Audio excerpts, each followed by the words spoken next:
जय मसीह की सबको। परमेश्वर के नाम की महिमा हो। एक बार फिर से आपके बीच में, आपके मध्य में परमेश्वर ने आने के लिए समय दिया। आप सबों को हमारी ओर से जय मसीह की। तो मेरे प्यारो, आज का जो विषय है वो कुछ भाई बहनों का हमारे पास में बहुत दिनों से सवाल आ रहा था कि पास्टर जी या ब्रदर जी, तीसरे विश्व युद्ध का बाइबल के साथ में क्या लेना देना है। क्योंकि उनका मानना था कि हम बहुत बार तीसरे विश्व युद्ध के बारे में सुन चुके हैं, तीसरा विश्व युद्ध होगा और बाइबल इसके बारे में कहती है। तो आप इसके बारे में हमें बताएं कि तीसरा विश्व युद्ध का बाइबल से क्या लेन देन है और ये होगा कब करके। मेरे प्यारों, विषय में जाने से पहले आप हमारे चैनल जाने वचन की सच्चाई को सब्सक्राइब कर लें, बेल के आइकन को दबा लें, ताकि जब भी हम कोई नया विषय या नई क्लास लेकर आए तो उसका नोटिफिकेशन आपको मिलता रहे। मेरे प्यारों, सबसे पहले हम एक आयत देख लेंगे और फिर हम आगे की जानकारी और परमेश्वर के वचन से सीखेंगे। मेरे साथ पढ़ लीजिए जकर्या उसका 12 अध्याय उसका 2 और 3 वचन हम देखेंगे। जकर्या 12 का 2 और 3। देखो, मैं यरूशलेम को चारों ओर से सब जातियों के लिए लड़खड़ा देने के मद का कटोरा ठहरा दूंगा, और जब यरूशलेम को घेर लिया जाएगा तब यहूदा की दशा भी ऐसी हो जाएगी। उस समय पृथ्वी की सारी जातियां यरूशलेम के विरुद्ध में इकट्ठी होगी। तब मैं उसको इतना भारी पत्थर बनाऊंगा कि जो उसको उठाएगा वो बहुत घायल होंगे। सो मेरे अजीज़ों, यहाँ पर यरूशलेम या यहूदी या इस्राएल के बारे में किया गया बात है कि सारी जातियां उनके विरुद्ध में उठकर इकट्ठी हो जाएगी, लेकिन मैं उसको एक इतना भारी पत्थर बनाऊंगा कि जो भी भारी पत्थर को उठाएगा वो बहुत घायल हो जाएगा। सो मेरे प्यारों, ये आप एक तस्वीर ज़रूर देखिए। ये तस्वीर है जो यरूशलेम में परमेश्वर का अति पवित्र स्थान या मंदिर होता था, वो 2 बार ढह चुका है और उसकी जगह अभी ये मुसलमान लोगों का एक मस्जिद है। इसको आप ध्यान से देखिए। सो यहूदी लोग आज भी एड़ी चोटी का जोर लगा रहे हैं कि इस मस्जिद की जगह जो आज से पहले परमेश्वर का पवित्र स्थान था, तो ये अति पवित्र स्थान की जगह है, तो यहाँ पर परमेश्वर का मंदिर ही बनना चाहिए। सो मेरे प्यारों, यही है मुस्लिम जो कंट्रियां या मुस्लिम जो देश है वो इस्राएल को क्यों टारगेट करते हैं, क्योंकि ये अपनी उस जगह को मांग रहे हैं। लेकिन मुसलमान लोगों का कहना है हमारी इधर में मस्जिद है तो ये जगह हमारी है, और इस्राएल का कहना है कि यहाँ पर परमेश्वर का मंदिर था, यहाँ पर हमारे परमेश्वर का मंदिर ही बनेगा। सो इसीलिए मेरे प्यारों, अकेले इस्राएल के विरुद्ध में आज जितने टोटल मुस्लिम देश है या अरब कंट्रियां हैं, सब के सब मेरे प्यारों इस्राएल के विरुद्ध में है मेरे प्यारों।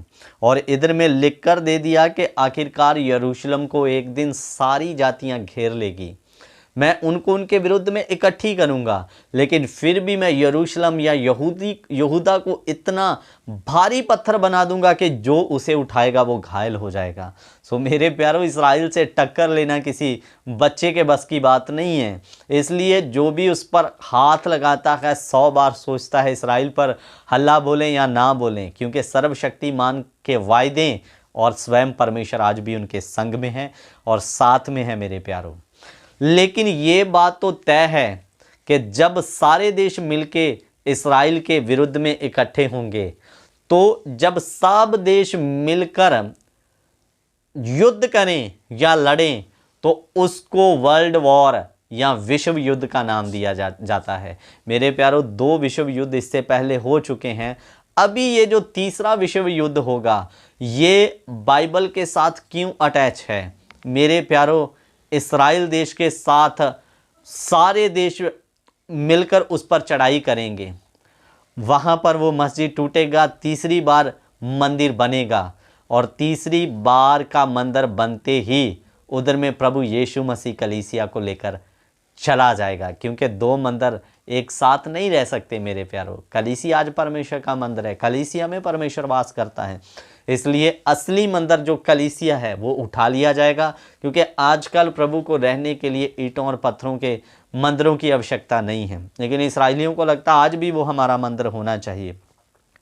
सो मेरे प्यारों, इसलिए रूस जो एक बहुत बड़ी पावर उभर के बाहर आ रहा है, जो इस्राएल का बहुत बड़ा दुश्मन या उसको बहुत ही ज़्यादा अपना विरोधी मानता है, बाइबल भी कहती है कि रूस एक दिन इस्राएल पर चढ़ाई करेगा। उसके लिए आप वचन पढ़िए, हिजकियेल है, हिजकियेल उसका 38 अध्याय,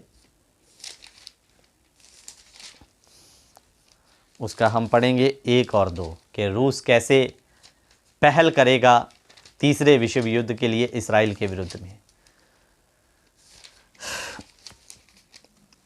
सो पढ़िए 38 का 1 और 2।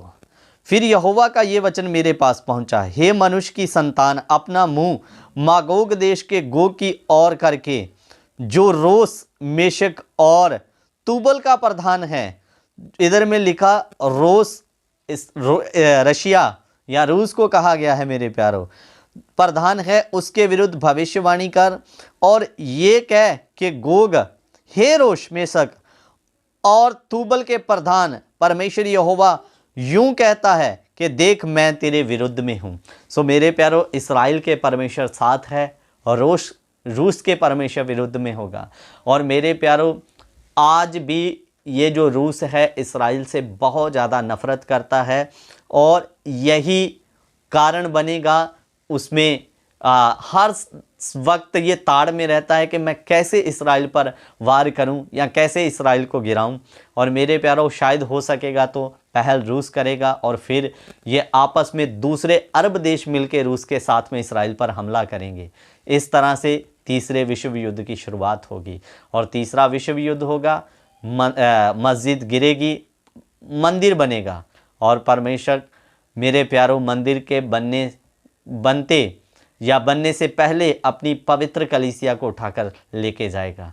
सो यही कारण है मेरे प्यारों बाइबल के साथ उस तीसरे विश्व युद्ध का। सो मेरे प्यारों, मैं आशा करता हूँ आपको ये तीसरा विश्व युद्ध या थर्ड वर्ल्ड वॉर क्या बाइबल के साथ मेल करता है आपको समझ आ गया होगा। इसलिए मेरे प्यारों, बहुत आषाढ़ बन रहे हैं आने वाले समय में। पिछले दिनों में शायद फ़िलिस्तीन ने इस्राएल पर हमला किया था, लेकिन किसी न किसी कारणवश से वो कुछ दिन उनके बीच में ताना खिंचाव हुआ, फिर बंद हो गया मेरे प्यारों। लेकिन आने वाले समय में ये निशानियां तीसरे विश्व युद्ध की ओर इशारा कर रही है, जो कि होगा और कलीसिया का उठाए जाना, ये सारी बातें दिखा रही है जल्द है। सो मेरे प्यारों, सावधान रहें, सतर्क रहें, वचन के अनुसार जीवन जिएं। प्रभु इन वचनों के द्वारा आप सबको आशीष और बरकत दे। जय मसीह की। God bless you.